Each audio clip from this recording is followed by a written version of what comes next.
저는 영화 배급하는 이화배라고 합니다. 우리 채널은 영화 말고 영화 시장, 영화 하는 사람들, 그리고 영화사, 영화 업무 또는 크게는 영화 산업에 관해서 이야기하는 채널입니다. 사실 제가 하지 않아도 영화에 관한 채널들은 너무나 많고 유명한 블로그도 있고요. 또 아주 많이 팔린 서적들도 있고 유튜브 채널도 아주 다양합니다. 그래서 반면 영화 하는 사람들의 이야기나 또는 우리가 하는 업무, 일의 내용, 영화사, 영화 시장에 관한 이야기를 하는 유튜브는 없다고 생각이 들어서 우리 채널에서 그런 이야기를 나눠보고자 오늘 개설을 했습니다. 이렇게 말씀드리면은 영화 말고 영화 하는 사람들, 영화 업무, 영화 시장에 관해서 무슨 말을 한다는 거지? 무슨 이야기를 서로 해야 할까? 싶으실 텐데요. 이해를 돕기 위해서 예를 한번 들어보도록 하겠습니다. 지금 한창 성황리에 상영 중인 할리우드 대작이 있죠. 우리에게는 친절한 톰 아저씨로도 유명하고 한국에 너무 많이 오셔서 마치 길에서 만날 수 있을 것만 같은 그런 한류 대스타시죠. 실제로 방이동에 거주하시는 분들은 길에서 우연히 만나서 아주 신선한 인증샷을 많이 건지셨다고 들었어요.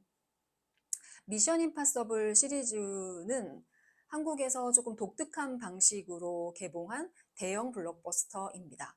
뭐 다른 프랜차이즈 영화하고 뭐가 다른 점이 있을까 이런 생각이 드시고 실제로 관객은 이 영화가 어떤 방식으로 한국에서 비즈니스가 이루어지는 것까지는 사실 아실 필요도 없고요. 궁금한 사람이 그렇게 많지 않을 수도 있습니다. 하지만 저처럼 산업에서 일을 하는 사람 입장에서는 미션 임파서블 시리즈 같이 규모가 어마어마하게 큰 시리즈, 이제 조만간 뭐 30년이 돼가죠. 이렇게 긴 세월 동안 역대급 흥행을 한 시리즈가 독특한 비즈니스를 갖고 있다는 것은 굉장히 관심 있는 사항이기도 합니다. 이런 거죠. 미션 임파서블 시리즈가 처음 국내에서 개봉했던 것은 1996년이고요. 1996년이 정말 아득하네요. 그때 당시에는 저도 우리 시장에 들어와서 일을 하던 사람은 아니었었고요. 저도 아직은 그저 여러분과 똑같은 우리 주변에 늘상 보는 관객이었습니다.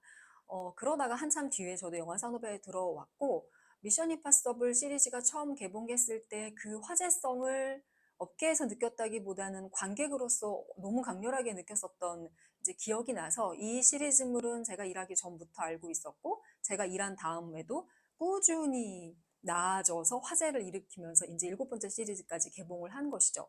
처음 개봉했었던 1996년에는 이 시리즈의 한국 배급사는 바로 CJ 엔터테인먼트입니다. CJ 엔터테인먼트는 뭐 더 이상 부연 설명을 제가 할 필요도 없이 우리 업계에서 오랫동안 사업을 했고 메이저 기업으로서 훌륭한 일을 많이 한 회사라고도 할 수 있죠. 한편으로는 한국 영화 시장에서도 오랜 시간 동안에 사업을 했고 가장 큰 규모로 지금 사업을 하고 있는 회사이기도 하고요. 미션 임파서블 시리즈가 1편, 2편, 3편까지 CJ 엔터테인먼트에서 하고 4편 때도 CJ 엔터테인먼트에서 수입을 했습니다. 수입과 배급을 했습니다. 제가 4편에서 잠깐 망설인 이유는요. 미션 임파서블 시리즈는 1편, 2편, 3편은 부제가 없었어요. 그냥 1편은 미션 임파서블, 2편은 미션 임파서블 2편, 그리고 3편은 미션 임파서블 3 이러다가 미션 임파서블 4부터 부제가 붙기 시작해서 지금까지 온 겁니다. 4편까지는 CJ 엔터테인먼트가 국내에서 수입 배급을 맡았고요. 지금 현재 감독인 크리스토퍼 맥커리 감독이 맡은 5편, 그리고 6편, 이번에 파트 1인 데드 레코닝까지 네, 이렇게 후반의 3편은 롯데 엔터테인먼트가 국내 수익과 배급을 맡았습니다. 그렇다면 왜 이런 대형 블록버스터 시리즈가 중간에 사업자가 바뀐 것일까요? 그 이유는 이 영화의 제공사이자 제작사인 미국 할리우드 회사의 비즈니스 방식과 관계가 있습니다. 즉, 우리가 할리우드 영화 중에 가장 큰 블록버스터 시리즈라고 하면 마블이 제작하는 시리즈를 생각할 수가 있는데요. 마블 영화는 사실 뭐 캐릭터와 에피소드에 따라서 약간의 임대 형식을 통해서 다른 회사에서 한 경우는 있지만 우리의 머릿속에 있는 대부분의 히트작들은 사실은 디즈니에서 그동안 꼭 수입 배급을 했었었죠. 반면 이 영화의 미국 판권사는 바로 파라마운트입니다. 파라마운트는 할리우드 메이저 스튜디오 중에 하나이고요. 지금 할리우드 메이저 스튜디오라고 하면 2020년 이후로는 6개에서 5개로 체제가 개편이 되었죠. 폭스가 바로 디즈니한테 인수가 되면서 그 전에 6대 메이저에서 지금은 5대 메이저가 있습니다. 파라마운트는 그 5대 메이저 기업 중에 한 곳이고요. 다른 회사와 달리 국내에서는 지사를 운영하고 있지 않습니다. 즉 우리가 너무 익숙한 디즈니, 디즈니는 한국에서 배급 사업을 하고 있어요. 디즈니 코리아 또는 소니, 소니 코리아, 유니버셜, 유니버셜 코리아, 워너, 워너 코리아가 있죠. 반면 파라마운트는 파라마운트 코리아라는 단어가 귀에 덜그럭하고 걸리시죠? 네, 한국에서는 지사를 내고 있지 않고 직배 사업을 하고 있지 않다는 뜻입니다. 그럼 대신 파라마운트는 어떤 방식으로 국내에서 지금까지 영화를 개봉을 했느냐? 파라마운트의 가장 대표적인 블록버스터 시리즈는 이번에 개봉한 미션 임파서블이 있고요. 또 트랜스포머 시리즈도 있고 다양합니다만 국내에서는 어쩐지 직배 사업을 하고 있지는 않고 대신 국내에 배급을 파트너 회사를 선정을 하여서 그 회사에게 파라마운트의 전체 라인업을 배급을 맡기는 형태로 지금까지 배급을 해오고 있습니다. 다시 말해서 초반에는 CJ 엔터테인먼트와 오랫동안 파트너십을 유지를 하다가 어느 순간에 계약이 종료되면서 다시 이번에는 롯데 엔터테인먼트와 파트너십을 유지를 하고 있는 것이죠. 그래서 롯데가 이제 이 작품을 맡게 사실 되면서 롯데 자체의 라인업도 풍성해지고요. 아무래도 한국 영화 위주의 라인업 구성을 하다가 미국 직배사의 블록버스터 시리즈가 포함된 라인업이 얹어지면서 전체 라인업 구성도 풍부해지고 회사의 운영 방식도 다양해졌다고 볼 수가 있습니다. 이 방식은 업계에서 흔히 아웃풋들이라고 부르는 방식입니다. 이것은 국내 영화 수입사가 해외 마켓에 나가서 경쟁 수입사와 경쟁을 해서 프로젝트의 한국 배급권을 사오는 그런 사례는 아니고요. 이게 일반적인 우리가 외화를 수입한다라고 했을 때 방식이라고 하면 파라마운트는 한국의 파트너 회사에게 연간 전체, 계약 기간 전체의 라인업을 맡기고 한국의 파트너 배급사는 파라마운트 전체의 라인업을 소화하는 것이죠. 그렇기 때문에 작품 한 편 한 편씩 개별 작품을 누구와 경쟁을 해서 구매를 할 필요도 없고요. 안정적으로 라인업이 확보가 되어 있다는 측면에서 굉장히 좋은 계약 방식이라고도 말을 할 수가 있습니다. 현재 제가 알고 있기로는 롯데 엔터테인먼트가 거의 10년 가까이 지금 파라마운트의 한국 배급사로서 파트너십이 맺어져 있는 상태로 알고 있고요. 사실 CJ 엔터테인먼트에서 롯데 엔터테인먼트로 바뀐 것처럼 그 이후에도 바뀔 가능성은 있겠죠. 하지만 파라마운트의 입장에서는 한국의 메이저 배급사와 오랫동안 좋은 관계를 아마 유지해 하고 싶어 할 것 같습니다. 이런 아웃풋딜 방식 때문에 미국의 메이저 스튜디오가 제작한 고예산의 블록버스터임에도 불구하고 한국에서 수입사가 관여가 되지 않고 국내 배급사가 직접적인 직배 방식은 아니지만 마치 국내의 지사인 것처럼 배급을 맡아서 해오고 있다고 볼 수 있습니다. 따라서 데드 레코딩의 계약의 중간에 이미 뭐 큰일이 벌어져서 갑자기 파트너십이 해제가 되지 않는 이상 당연히 데드 레코딩 파트 2도 국내에서는 롯데 엔터테인먼트가 아마 배급을 하게 되겠죠.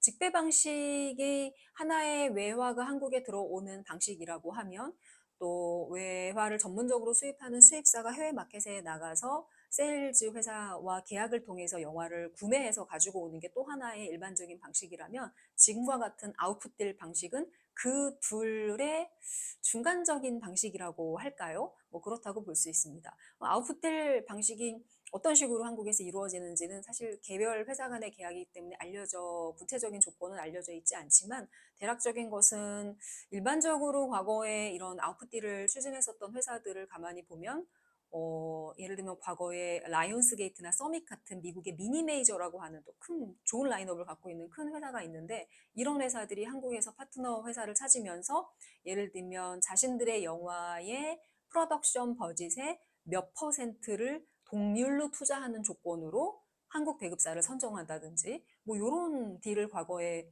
하는 것을 추진했던 것을 본 적이 있습니다. 물론 성사가 된 적은 없기 때문에 국내에서 우리가 얘기를 들으면 알만한 빅버짓 프로젝트를 포함할 라인업이 아웃풋딜 형식으로 한국에 들어오는 경우는 그래서 지금 파라마운트와 롯데 엔터테인먼트의 계약이 유일한 것 같습니다.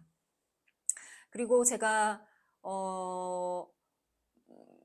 방금 롯데 엔터테인먼트라고 말씀을 드렸잖아요. 근데 롯데 엔터테인먼트 또는 CJ 엔터테인먼트라는 이 이름은 배급 브랜드명입니다.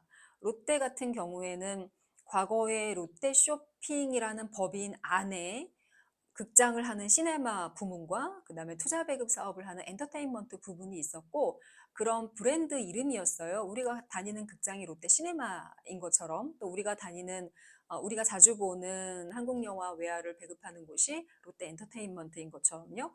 사실은 이 사업 분야가 2018년도인가요? 롯데 쇼핑에서 독립법인으로 분사를 해 나오면서 시네마 사업과 엔터테인먼트 사업이 별도로 롯데 컬처웍스로 분사를 했고, 여전히 법인의 이름은 롯데 컬처웍스라는 새로운 이름을 가졌지만 그 안에 시네마 브랜드는 롯데시네마, 그리고 투자 배급 브랜드는 롯데 엔터테인먼트로 사용을 하고 있습니다. CJ 같은 경우에도 법인 이름은 CJ ENM이지만 여러분들 극장 가서 영화 상영할 때 이렇게 리더 필름을 뜨는 거를 보면 CJ 영화의 경우에 CJ 엔터테인먼트라고 뜨는 경우 있죠. 물론 크레딧을 표기할 때는 CJ ENM이라는 공식적인 회사의 법인명을 포기할 수도 있습니다. 그래서 법인명과 또 사업의 브랜드명이 뭐 이렇게 서로 다르게 가는 경우도 대기업 사업자들한테 흔히 볼 수 있는 모습입니다.